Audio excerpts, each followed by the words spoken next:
Aprovamos ontem na Câmara a intimação de Roberto Cívica e Policarpo Júnior, dois jornalistas da Veja, para prestar depoimento na CPI do Cachoeira.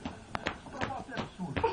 É a imprensa que deve... Olha a cabeça no chão. Ele quer o contrário. O político fiscalizando a imprensa. Essas extravagâncias são próprias do senador. Agora chega. Papai, eu quero fazer assim. E ela sai trabalhar. Ah, faz?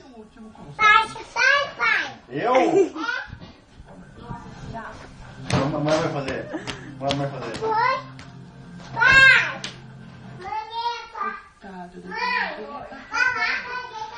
essa história da mãe ter rompido com o relacionamento deles assim de uma hora pra outra.